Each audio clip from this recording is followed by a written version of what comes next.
ఈ జూలై 16వ తారీఖున కేరళకు చెందిన నిమిషా ప్రియ అనే అమ్మాయిని యమన్ దేశంలో ఉరితీయడానికి నిర్ణయించారు. ఎవరు ఈ నిమిషా ప్రియ? యమన్కి ఎందుకు వెళ్ళింది? అక్కడ ఉరిశిక్ష ఎందుకు విధించారు? ఈ డీటెయిల్స్ అన్నీ ఈ వీడియోలో చూద్దాం. కేరళలో పాలక్కడ్కు చెందిన నిమిషా ప్రియ అనే 36 ఏళ్ల అమ్మాయి 2008లో కేరళ నుంచి యమన్కి నర్సుగా పనిచేయడానికి వెళ్ళింది. 6 ఏళ్లు అక్కడ పనిచేశాక 2014లో తానే స్వయంగా ఒక క్లినిక్ స్టార్ట్ చేయాలని నర్సు జాబ్కి రిజైన్ చేసింది. యమన్ రూల్స్ ప్రకారం యమన్లో ఎవరైనా బయట దేశం నుంచి వచ్చిన వాళ్ళు అక్కడ బిజినెస్ స్టార్ట్ చేయాలంటే ఎవరో ఒక లోకల్ వ్యక్తిని ఆ బిజినెస్లో పార్ట్నర్గా తీసుకోవాలి. తలాల్ అబ్డో మెహదీ అనే యమన్లో టెక్స్టైల్ షాప్ రన్ చేసే ఒక లోకల్ బిజినెస్ మ్యాన్ని నిమిషా ప్రియ తన క్లినిక్లో పార్ట్నర్గా చేసుకుని 2015లో ఆలామన్ మెడికల్ క్లినిక్ అనే పేరుతో 14 బెడ్స్ ఉన్న క్లినిక్ ఫెసిలిటీని యెమెన్లో ఓపెన్ చేశారు నిమిషా ప్రియ.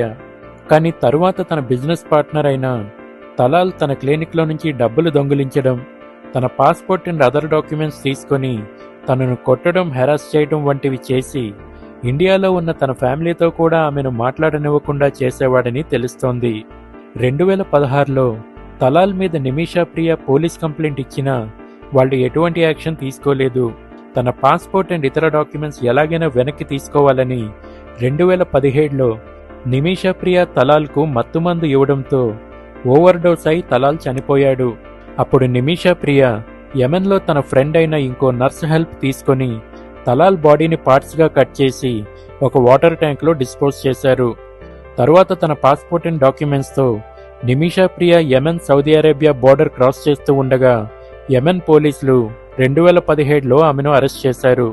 2018లో యెమెన్ కోర్ట్ నిమిషా ప్రియ మరియు ఆమెకు హెల్ప్ చేసిన ఇంకొక నర్సుని నిందితులుగా పరిగణిస్తూ హత్య చేసినందుకు నిమిషా ప్రియకు ఉరిశిక్ష విధించారు. ఆమెకు హెల్ప్ చేసిన నర్సుకు జీవిత ఖైదు విధించారు.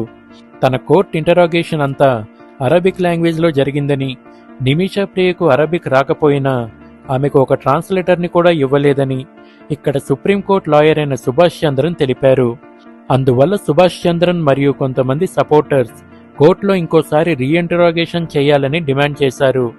2020లో ఇంకోసారి రీఇంటరాగేషన్ చేసిన యెమెన్ కోర్టు మళ్లీ అదే తీర్పుని ఇచ్చింది. యెమెన్లో ఎవరికి ఉరిశిక్ష పడినా దానికి చివరగా ప్రెసిడెంట్ అప్రూవల్ కావాల్సి ఉంటుంది. 2024లో యెమెన్ ప్రెసిడెంట్ నిమిషా ప్రియ ఉరిశిక్షని అప్రూవ్ చేయడం జరిగింది.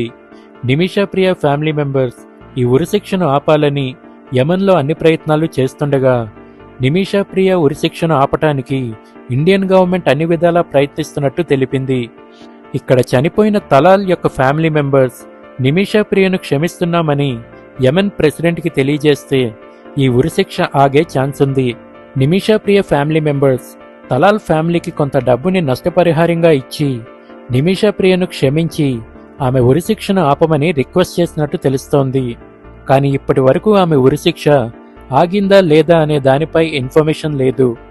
ఒకవేళ ఉరిశిక్షను ఆపకపోతే జూలై 16న నిమిషా ప్రియకు యెమెన్లో ఉరిశిక్షను అమలు చేస్తారు.